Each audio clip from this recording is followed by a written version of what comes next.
예, 안녕하세요.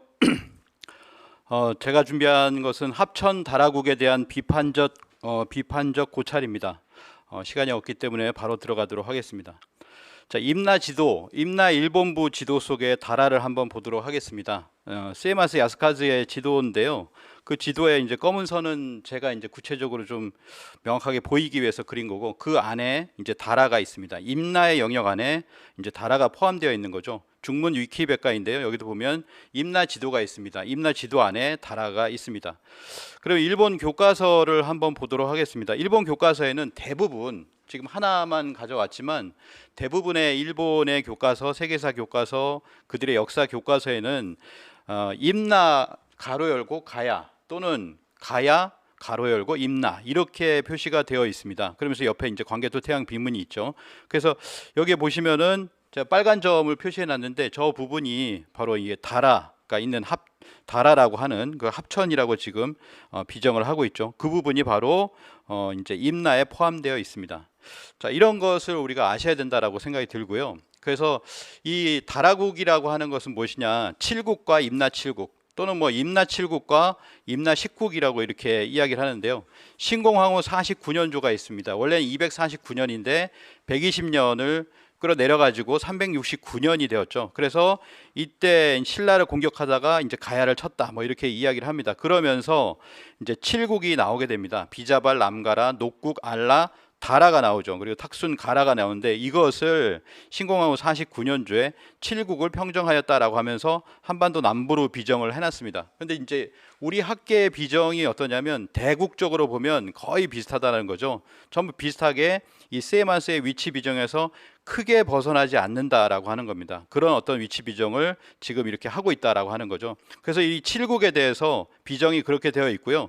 오른쪽에 이 동그라미 부분이 바로 그 칠국에 대한 비정 부분이고, 그 다음에 뭐냐면 이어가지고 군대를 서쪽으로 돌아서 고해진에 이르러 남만 친미다래를 무찔러서 백제에게 주었다라고 하는데, 이 친미다래를 강진으로 또 비정을 하고 있죠. 그리고 백제왕 초고와 왕자 귀수가 군대를 이끌고 와서 만났다. 이때 비리 벽중 포미지 반고의 사읍이 스스로 항복하였다라고 해서 칠국과 또 사읍을 또 이렇게 이야기를 합니다. 이 사읍을 지금까지 이제 뭐 마한이다 라고 하면서, 이 마한의 역사다라고 하면서, 이 마한을 이때 이제 뭐냐면은 초고왕이 바로 근초고왕이잖아요. 그래서 근초고왕이 지금 이후로는 천년 만년 영원토록 늘 백제를 서번 제후국이라고 칭하면서 봄가을로 일본 황실에 조공하겠나이다라고 하면서, 이 신공황후의 외에서 이쪽을 이렇게 선물로 이렇게 주니까 굉장히 고마워하는 그런 모습이죠.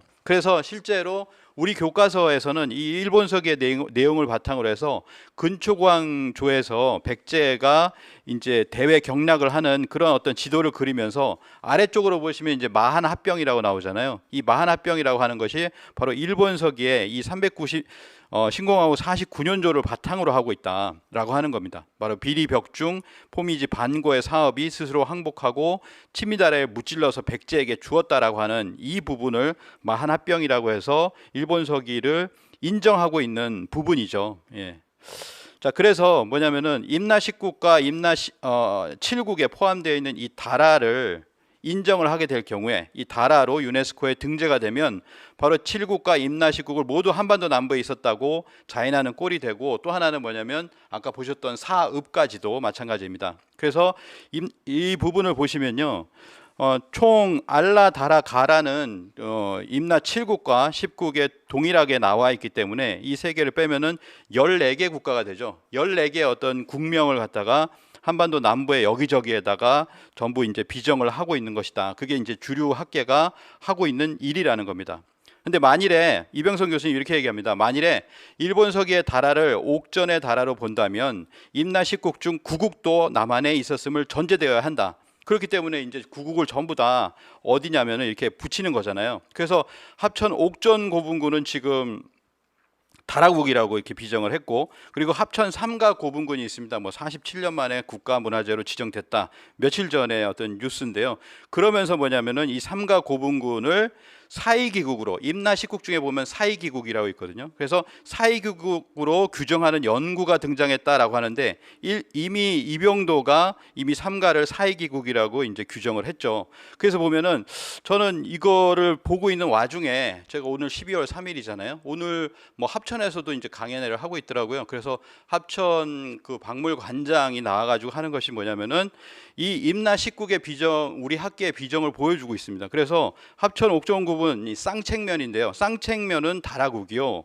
그다음에 삼가면은 사이기국이다. 그리고 또 하나는 뭐냐면은 또 하나가 어디냐면 그 아래쪽에 산반하국이라고 있습니다. 다라국 아래쪽에 산반하국. 산반하국은 초계면이다. 뭐 이런 식으로 해가지고 합천의 면 3개가 임나식국의 3국이라고 하는 그 학계의 비정을 보여주는 화면을 이렇게 썼더라고요. 그리고 보니까 합천이 임나식국에서 3국을 다 가져가려고 하는구나. 그래서 완전히 임나의 어떤 왕국으로 이렇게 만들려고 하는구나라고 하는 것을 느낄 수가 있었습니다. 그렇지만 이 10국이라고 하는 것은 자, 오순재 박사의 이야기를 들어보도록 하겠습니다. 세계 개천문화재 11월 4일 날 이제 발표를 한 내용인데요. 임나 10국을 비정해 봤습니다. 일본 고고학계에서 발굴한 걸 찍어 놓은 거예요. 유물의 분포도를 갈라보면 10개 정도가 나옵니다. 이제 유물이라는 거죠. 유물을 보고서 그 유물의 분포도를 보면 10개 정도가 나온다. 임나 10국과 관련이 있는 지도입니다. 이런 거를 보지 않고 안 보고 돌림자가 같으니까 일본의 다라를 얘기하는 겁니다. 일본에도 다라가 수탁에 있습니다. 이제 뒤에서 이제 보시겠는데요. 이렇게 이야기를 합니다. 이것이 어찌 합천만의 일인가라고 하는 것이죠. 좀 전에 보셨듯이 이 다라가 언급되고 있는 일본서기의 7국, 10국이 모두 한반도 남부에 비정되어야 한다는 그런 주장이므로 결국에는 뭐 지금 그 얘기되고 있는 고령, 대구, 창녕, 김해, 합천, 함안 등이 모두 야마토의 속국으로 만드는 일이며 경상남북도를 고대 일본의 속국으로 만드는 일이다. 결국 대한민국 전체에 해당되는 비극적인 사건이 바로 이 다라국의 비정이다라고 할 수가 있겠습니다. 이 합천이 다라국이라고 처음 주장한 일본인들이 있어요. 아까도 얘기를 했지만 첫 번째가 이만 이시류고 그다음에 아유카이 후사노신, 스에마스 야스카즈. 이 사람들이 뭐냐면 다라는 합천이다라고 이야기를 했고 우리 학자들이 그걸 그대로 이렇게 따라가고 있는 그런 형국입니다. 이만 이시류는 1921년에 단군고라는 논문을 통해서 단군의 건국 사화를 신화로 다시 조작을 했습니다. 조작을 했죠. 그리고 뭐냐면은 환국을 환인으로 이렇게 찍어 눌러가지고 이렇게 조작을 했잖아요. 그래서 환국을 환인으로 조작을 해서 환국 배달 조선을 환인과 단군, 환웅과 단군의 신화 속의 3대 인물사로 이렇게 보여지면서 초대 단군 왕검도 신화 속의 허구의 인물이다 이렇게 조작을 하고 있습니다. 아유카이 후사노시는 또 어떻습니까? 이 러일 전쟁 때 적극 가담한 극우 파시스트이며 1895년 명성황후 시해에 가담한 40여 명 중에 한 명인 낭인 깡패였다. 이 깡패가 쓴 역사서가 일본서기 조선지명고인데 여기에서 신공 49년에 야마토해가 충청도와 전라도, 제주도를 백제에게 주었다고 우기고 있는 형국이죠. 그리고 조선사 편수의 수사관 출신이고 경성제국대 교수 출신인 스에마스 야스카즈는 1949년에 임나 흥망사를 통해서 한반도 남부의 임나의 위치를 비정하는 작업을 진행을 했습니다. 그러니까 이런 사람들의 어떤 이 역사를 대하는 태도, 그 의도가 무엇인가라고 하는 것을 먼저 보자라고 하는 겁니다. 그래서 스에마스 야스카즈는 일본에 병합된 한국이야말로 조선사의 결론이다. 조선사의 결론이라고 하는 건 뭐냐면 일본에 병합된 한국이라는 거예요. 이런 이야기까지 이렇게 했고요. 이러한 그런 일본인 학자들이 만든 것이 뭐냐면은 삼국사기 초기 기록 불신론이라고 하는 겁니다. 이만희 시류는 삼국사기 초기 기록은 조작되었다. 네무랑이 신라 최초의 왕이다. 그리고 1대에서 22대는 조작이다. 스에마스 야스카즈도 신라의 네무랑이 신라 최초의 왕이고 신라 왕위 계승은 조작이다. 이렇게 이야기를 했습니다. 스다 토키치가 이렇게 얘기를 했잖아요. 삼국사기에는 4세기 후반에서 5세기에 걸쳐 일본이 가야를 근거로 신라에 당도했다는 명백한 사건이라고 하는 건 뭡니까? 이 신공황후 49년에 369년조라고 그네들이 이야기하는 그겁니다. 근데 그것이 왜 삼국사기에 보이지 않느냐? 그러므로 삼국사기는 믿을 수가 없다라고 하면서 삼국사기 신라본기에 보이는 왜곡 관계나 영토에 관한 기사는 모두 사실이 아닌 것으로 이해된다라고 했습니다. 이것이 삼국사기 초기 기록 불신론인데요. 지금도 우리 교과서는 고구려는 2세기 태조왕, 그리고 백제는 3세기 고이왕. 원래 일본이 주장한 거는 4세기 근초왕이죠. 근초왕부터 이렇게 시작됐다. 그리고 신라는 4세기 내무랑부터 이렇게 시작되었다라는 식으로 이렇게 하면서 건국사를 이렇게 부정하고 있습니다. 그렇지만 삼국사기의 정확성은 입증되었잖아요. 1971년에 공주 무령왕릉의 지석이 나왔는데 거기에서 왕의 휘는 삼하요, 그리고 523년 5월에 흥했다라고 하는 기록이 나옵니다. 그러니까 무덤의 지석과 삼국사기의 기록이 일치한다는 것은 삼국사기 기록이 얼마나 정확한지를 보여주는 것이죠. 그러면서 뭐냐면은 삼국사기의 기록을 천문학, 과학으로 입증을 해보니까 삼국사기의 천문 기록 실현율은 89%, 중국 사서의 천문 기록은 78% 높을 때가, 그리고 일본 서기의 실현율은 35%다. 특히 서기 950년 이전에 기록된 일식들은 실제로 일어나지 않은 것이다 라고 이렇게 이야기를 합니다. 삼국사기의 높은 어떤 신뢰성을 볼 수가 있는데요. 특히나 뭐냐면 박창범 교수는 이렇게 연구를 했습니다. 삼국사기에는 특히 서기 224년 백제 구수왕 11년에 금성을 관측했다. 낮에, 이게 태백주연이라고 해서 태백의 금성이죠. 금성이 낮에 나타났다는 거예요. 신기한 거잖아요. 그러니까 이것을 갖다 검증을 해보니까 낮에 볼 수 있을 정도로 이때 밝았다라고 하는 겁니다. 그래서 박창범 교수는 이는 삼국사기에 나오는 구수왕 11년 때의 기록이 믿을만하다는 사실을 과학적으로 입증한 사례라고 하는 거죠. 이 구수왕이 누구냐면 초고왕의 아들이 구수왕이잖아요. 근데 근초고왕과 그리고 근구수왕이 맞다. 그때가 맞고 그 이전은 틀리다라고 하면서 이걸 다 허구로서 이렇게 바라봤던 것이 일본의 학계입니다. 삼국사기 초기 기록 불신론이죠. 고이왕 이전이죠. 바로 직전이죠. 그러니까 이 고이왕 이전에 또는 근초고왕 이전에 어떤 역사가 이게 확실하다라고 하는 것을 보여주고 있는 것이죠. 그러니까 삼국사기는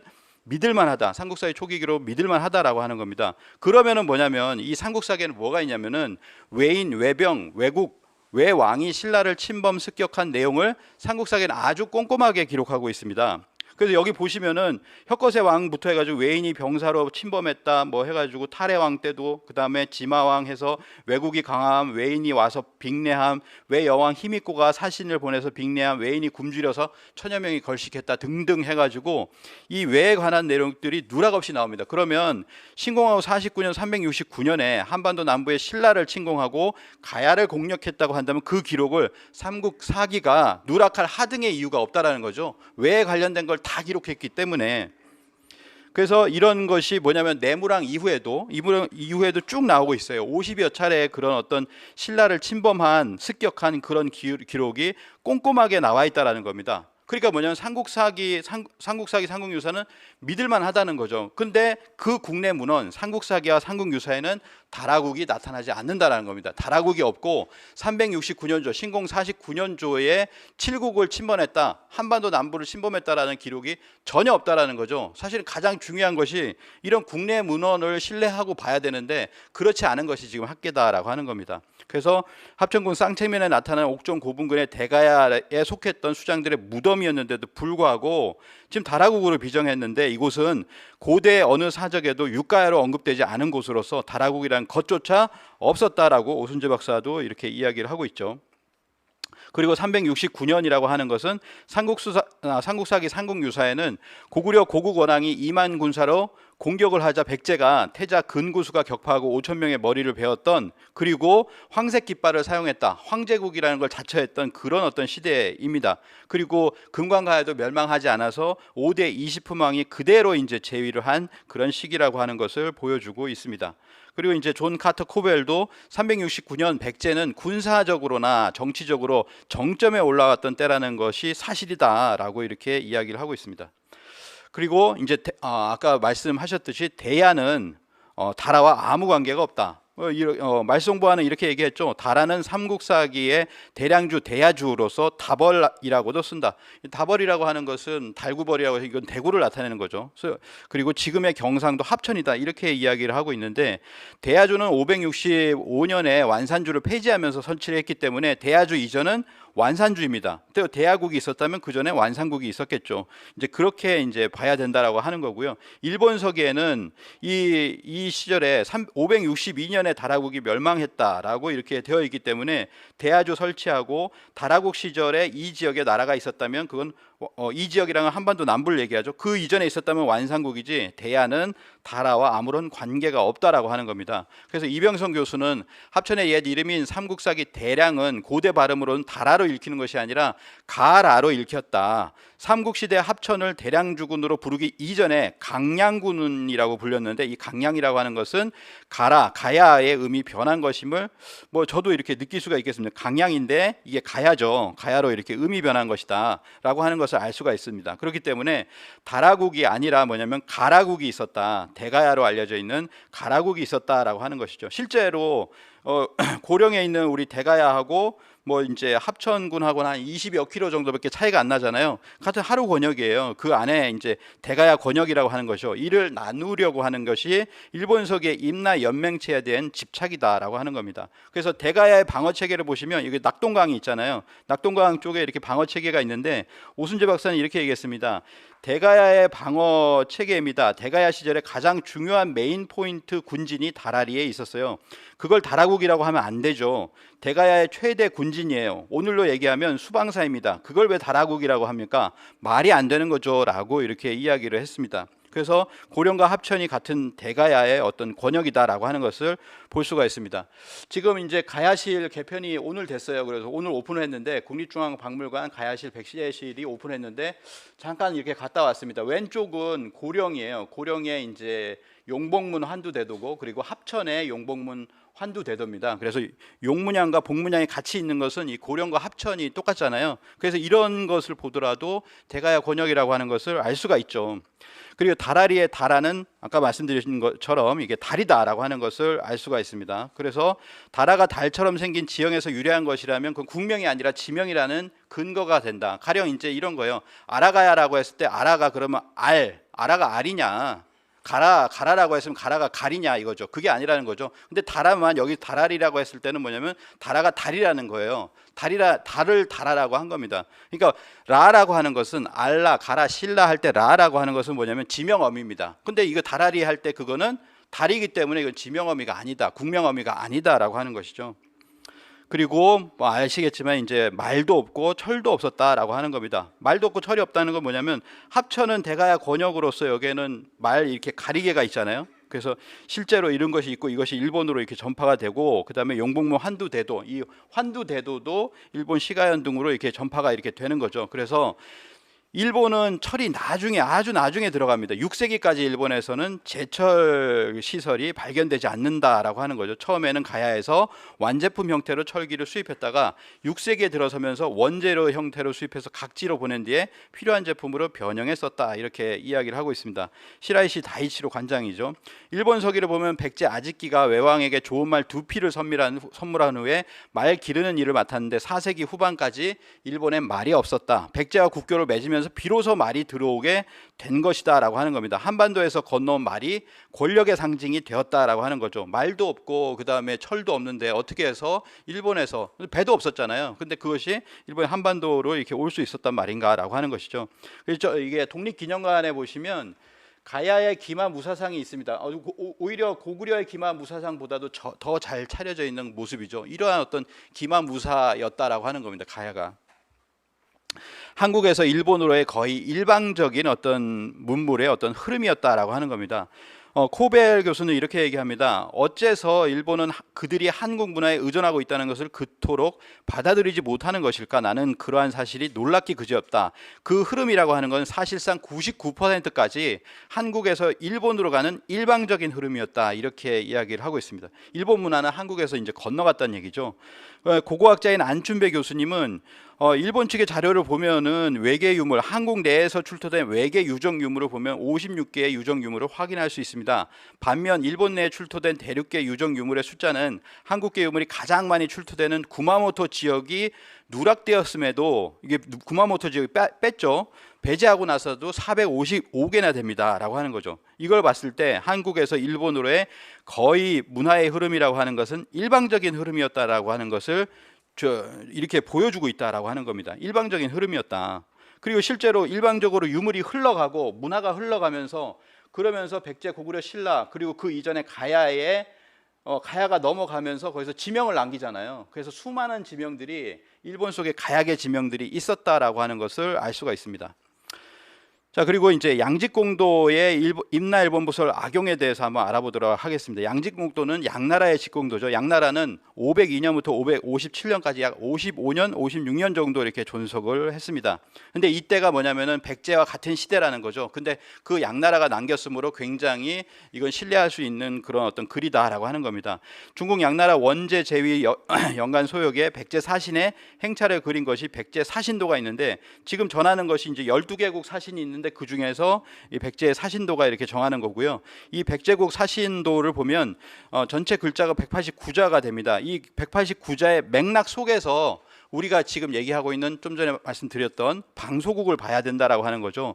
방소국, 그 인접하는 곳에 소국이 있었는데 이 소국은 부역하는 소국이다, 부용국이다라고 하는 거죠. 그래서 반파탁 다라가 있습니다. 그리고 전라, 이제 전라를 암나라고 해서 그걸 알라라고 하죠. 그래서 다라, 알라, 그 다음에 사라, 뭐 지미, 마련, 뭐 상사문, 그리고 이제 하침나 이런 것들이 있는데요. 이런 것들이 뭐냐면은 지금은 뭘 이용하고 있냐면, 다라국을 할 때 일본서기 외에 양직공도에도 이렇게 나옵니다. 중국 문화에도 나옵니다라고 하면서 이용을 하고 있죠. 다라국. 그 다음에 또 하나는 뭐냐면 상사문, 상사문을 상기문이라고 해서 기문을 배치할 때도 보면 일본서기만 나오는 게 아니라 양직공도에도 나옵니다, 이렇게 얘기하고 있죠. 그러니까 뭐냐면 앞으로 다 뭐냐면은 반파라든지 탁이라든지 뭐 지미를 또 칩니다래 이런 식으로 해가지고 전부 다 일본서기만 나오는 것이 아니라 양직공도에 나온다라고 하면서 이용할 수 있는 게 9국이나 되는 거죠. 그렇게 이용할 수 있다. 지금 그렇게 이용하고 있다라고 하는 겁니다. 실제로 이 다라국 기문국의 어떤 문제에 대해서 문화재청에 문의를 했더니 문화재청의 답변이 온 것이 뭐냐면은, 중국 외교문서에 가장 오래된 기록이 바로 이 다라국 기문국입니다. 양직공도가 일본서기보다 200년 앞서가지고 거기에 다라국이라고 나오잖아요. 그 다음에 또 일본서기에 앞서서 기문국이라고 나오잖아요. 가장 오래된 기록을 국명을 선호합니다라고 하면서 마치 이제 양직공도를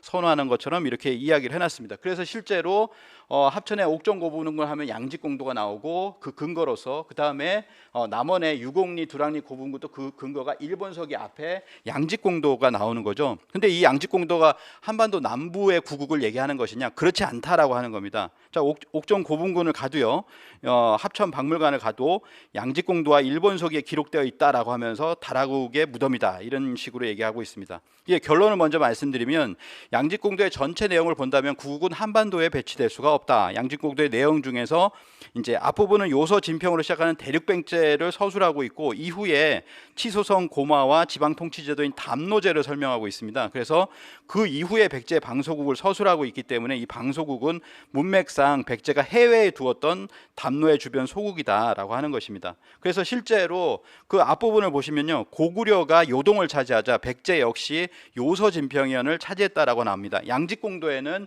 이걸 낭랑이라고 나오지만 실제로 그 이후에 이어져 나오는 모든 문헌에는 이곳을 백제라고 나오죠. 그래서 백제가 그 낭랑 군이 있었던 그 지역을 다스렸다라고 하는 것도 되겠죠. 그래서 백제는 요서 또는 요서 진평현 또는 이군을 다스렸다, 이현을 다스렸다, 이런 식으로 해서 양직공도, 송서, 양서, 남사, 통전 기타 등등 해가지고 중국의 정사인 25사의 반 정도 되는 곳, 그리고 그 이외의 어떤 문헌에도 굉장히 많은 부분에서 뭐가 나오냐면 백제의 대륙 경영에 대해서 기록이 나오고 있다는 겁니다.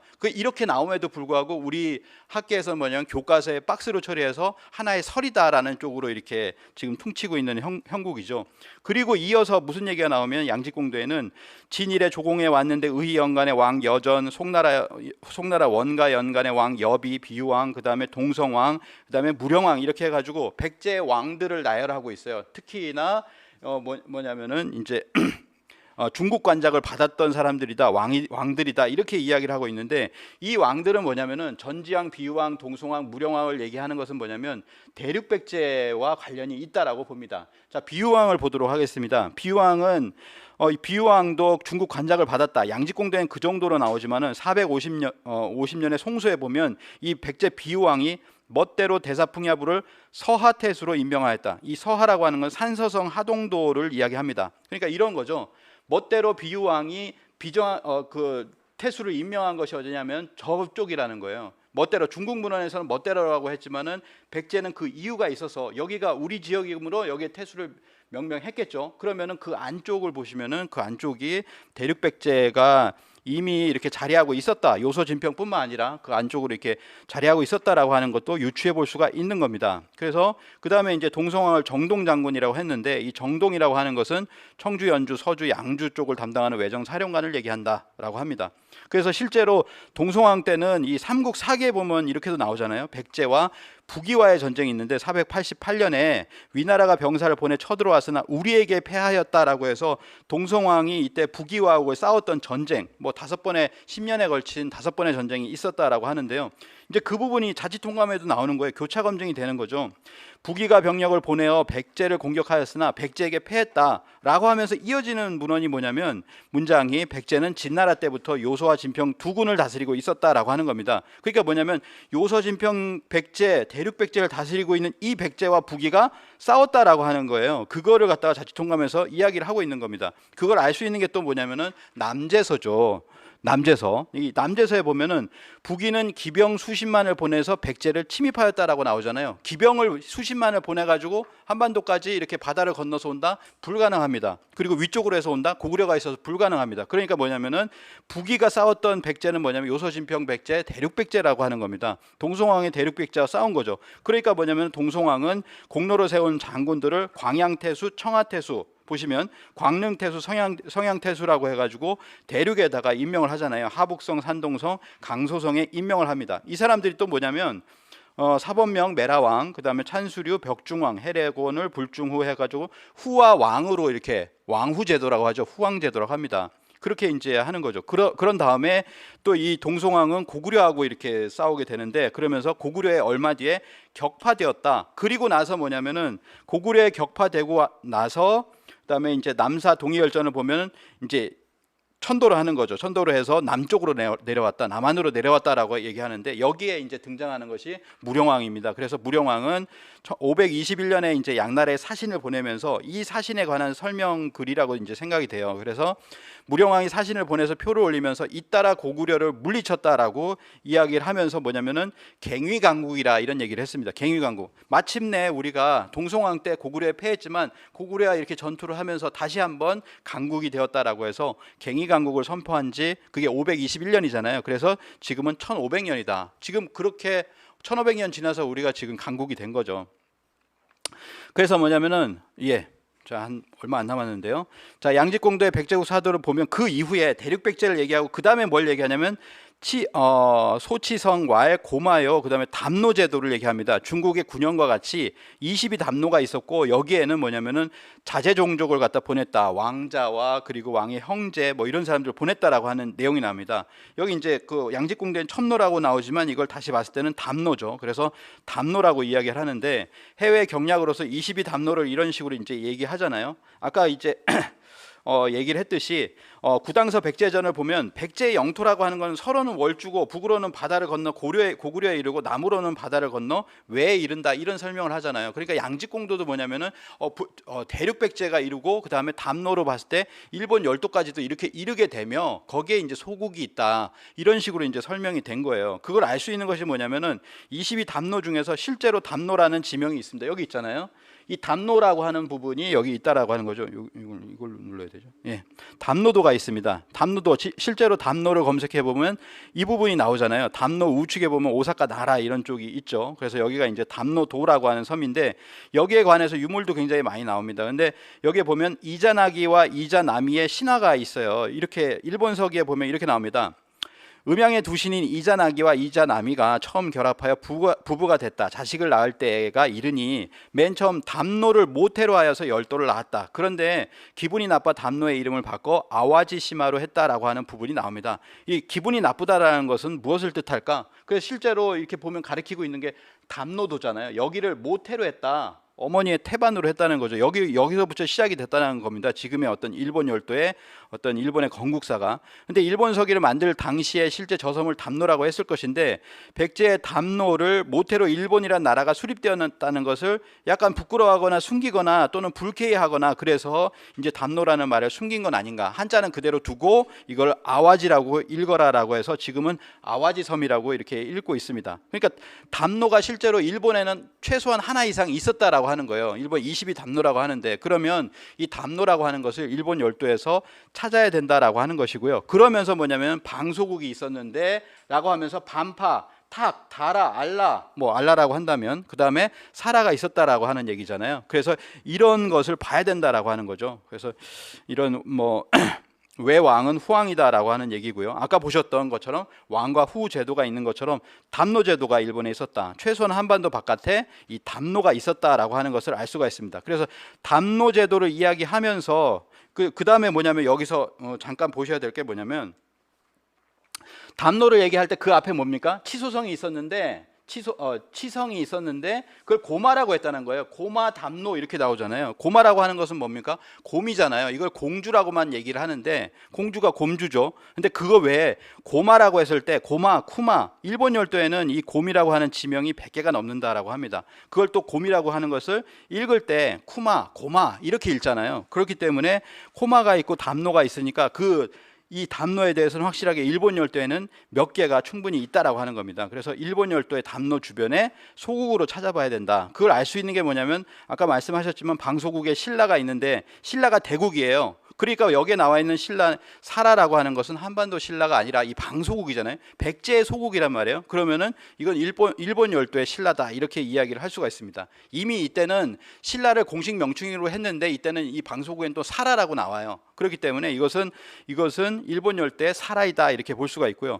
그 다음에 이제 방소국에 다라를 넣습니다. 근데 다라는 이 문헌이나 그 밖의 자료에 의해서 가야와 직접적인 관련이 된 다라 지명이 너무나 많다라고 하는 겁니다. 뭐 다라산, 다라촌 해가지고 여기만 해도 10여 개 정도를 갖다가 나열을 하고 있는데, 이런 다라 지명이 가야의 다라와 관련이 있다. 이 중에서 보면은 큐슈의 사가현에 보면은 이 가까운 지역에 보면 다라산이 있잖아요. 산이라고 하는 것은 뭐냐면 일본에서는 신체이기도 하고 멀리서도 보이기 때문에 저기가 다라국이 뭐 가야산이 있는 곳이 있잖아요. 일본에 보면 가라산이 있습니다. 그럼 거기가 이제 가야라고 하는 사람들, 가야의 유민들이 살거나 가야국이 있었거나 이렇게 볼 수가 있는 거죠. 그것처럼 다라산이 여기 있어요. 다라산이 있습니다. 그걸 보고 먼 데서더라도 오는 거잖아요. 다라산이 있고 다라조가 있고 다라가 있다라고 하는 거죠. 그래서 최재석 교수님은 다라국의 위치를 큐슈의 아리아케 우미 연안의 다라촌, 다라산 일대로 비정을 했다라고 하는 겁니다. 이 일본 열대에 다라가 충분히 있을 수 있다라고 하는 거죠. 사가현을 보면은 이렇게 있다라고 하는 겁니다. 그리고 뭐냐면은 아까 보셨던 것처럼 이 다라는 7국과 임나 10국에 포함되어 있어요. 그렇기 때문에 그것을 본다면은 아까 보시면은 그곳에도 유물이 나온다, 가야계 유물이 나온다라고 하는 거죠. 그래서 일본 고고학계에서 발굴한 것들을 봤을 때도, 유물의 분포도를 봤을 때도 뭐냐면은 여기에 이제 다라가 있는 것이고, 그리고 이제 다라라는 지명을 봤을 때도 여기에 있는 것이다라고 하는 것을 알 수가 있습니다. 또 하나 이제 다라에서 연장선상으로 이제 다다라라고 하는 지명은 일본 열도에서 찾을 수가 있는데요. 신라 장군 이사부, 일본에서는 이제 이질부레라고 합니다. 임나 사촌을 공격했다라고 하는 부분인데, 자, 이 부분에 다다라라고 하는 그 지명을 우리나라에서는 다대포라고 얘기를 해버려요. 다대포. 전혀 근거가 없습니다. 자체도 맞지가 않고요. 근데 뭐냐면은 다다라라고 하는 것이 일본 열대에 이렇게 많이 나와요. 그대로 나옵니다. 다다라라고 하는 것이 우리나라에서 지명 찾아보십시오. 하나도 없습니다. 그러면은 임나 사촌이라는 거라고 하는 것이 다다라를 포함하고 있기 때문에 임나 사촌은 일본 열대에 있음이 확실하다. 이걸 알 수 있는 게 뭐냐면 세 군데의 다다라가 나와요. 이 개체천왕, 아까 보셨던 이사부 장군이 정벌했던 임나 사촌이 있는 개체천왕 23년 529년에 두 가지 버전으로 나오잖아요. 금관이 들어가 있는, 그 다음에 다다라가 있고, 그 다음에 민달천왕 4년 575년 추고천왕 8년에 600년에서 이 두 부분에 사업과 육성을 해보면 다다라가 나오죠. 그 다음에 수나라 나오고 화다, 위타 뭐 이렇게 나오고 비슷한 지명들이 나오잖아요. 그러니까 이것이 사촌 사업이고 사성이다. 플러스 남가라 아라라 이렇게 되어 있는데, 이걸 보면 여기가 어디냐라고 하는 것을 이 지명을 위치를 시켜보면 이렇게 나옵니다. 다다라는 여기 이 부분이 큐슈 북부에 나오죠. 수나라라고 하는 것은 이제 나라라고 하는 것이 나오고, 수나라를 또 이제 사세보, 저쪽 왼쪽을 뭐 사세보로 위치시키는 경우도 있지만, 화다라고 하는 것은 정확하게 한자 그대로가 큐슈 북부의 가라스시 바로 아래편에 나옵니다. 그러면 뭐냐면 다다라 화다가 맞잖아요. 그럼 큐슈 북부다. 큐슈 북부에 임나 사촌이 있었다라고 하는 걸 알 수가 있죠. 그리고 위타라고 하는데 위타는 오이타, 저도 이제 이게 설득력 있다고 봅니다. 근데 화다라고 하는데 또는 위타라고 하는데 위타는 오이타다. 그래서 오이타라고 하는 건 큐슈 동북부에 있죠. 그래서 뭐냐면은 이렇게 있거나 또는 뭐 이렇게 있다라는 거예요. 여기 보면 다다라, 위타, 그다음에 화다 이렇게 있잖아요. 그래서 큐슈 북부에 이사부 장군이 초략한 임나 사촌이 있다라고 하는 겁니다. 임나가 여기든 있다는, 분명히 이 부분에 임나가 있다라고 하는 겁니다. 그래서 그 부분을 알 수가 있고요. 그리고 마지막으로 알라가 있습니다. 알라는 아까 말씀하셨죠. 그래서 넘어가면은 이렇게 됩니다. 결국에는 삼국사기에는 아라가야가 멸망했다라고 합니다. 버풍왕 때 이미 멸망했다. 삼국사기나 대동지지를 보면 540년 이전인 거 확실하다. 근데 일본서기에는 알라가 계속 등장하고 있기 때문에 아라가야 멸망 후에도 여전히 등장하는 알라라고 하는 것은 다른 정치체다. 일본 열도에 있는 그냥 알라다라고 하는 것을 우리가 알 수가 있습니다. 이런 알라 신사도 거기 있고요. 그리고 저 위에 보면 아까 보셨지만은 이제 알라 산도 있잖아요. 그리고 요 왼쪽에 보면은 좀 전에 보셨던 큐슈가 있습니다. 큐슈 지역에 아라가야, 아라기 또는 아라수키, 아나 뭐 이런 것들 얼마나 많아요. 그러니까 여기에 알라가 있을 수 있다라고 하는 겁니다. 일본 열대 이렇게 수십 개의 아라 지명이 나온다라고 하는 거죠. 이렇게 나옵니다. 자, 그래서 이를 보아서 양직공도의 방소국은 그 어느 것도 한반도에 있지 않다. 그러므로 가장 오래된 기록인 양직공도에 다라기문 반파가 있다는 식으로 임나일본부설에 부역하는 논리를 합리화하는 것은 어불성설이다. 오히려 양직공도와 중국 25사에서 알려주는 대륙백제에 대해서 연구해야 되고, 그리고 담노제도에 대해서 바르게 연구를 해야 된다. 그래서 백제의 위상을 바르게 찾아 주어야 한다라고 하는 것입니다. 자, 이게 남가라 부분은 넘어가겠습니다. 그래서 마무리를 하면은 합천이 다라국이 아닌 이유들을 쭉 설명을 했습니다. 임나일본부 지도 속에 다라국이 속해 있고, 합천이 다라국이 처음 주장한 사람들이 일본인 신민 사학자들이며 그들의 의도가 불순하다라고 하는 걸 말씀을 드렸죠. 삼국사기 초기 기록 불신론이라든지 이런 걸 하는 사람들이기 때문에 실제적으로 그 사람들이 제대로 비정하지 않았다라고 하는 겁니다. 그리고 합천은 대가야다. 고령 대가야 아주 지근거리에 있고요. 대야는 다라와 아무런 관계가 없고, 다라가 달처럼 생긴 지명에서 유래한 것이라면 다라는 국명이 아니다. 말도 없고 철도 없는 야마토 외가 합천 대가야를 정벌했을 가능성은 없다. 그리고 양직공도의 방소국은 일본 열도 담로 주변의 소국으로, 신라도 일본 열도의 사라이고 다라도 일본 열도의 다라이며, 아라가야 멸망 후에도 여전히 등장하는 알라는 일본 열도에 있는 것이다 라고 하는 것을 말씀을 드리고, 그 마지막으로 자, 이거를 한번 보도록 하겠습니다. 일제 강점기에 고령에 있던 임나 비석이에요. 임나 비석입니다. 1937년인가 만들었는데요.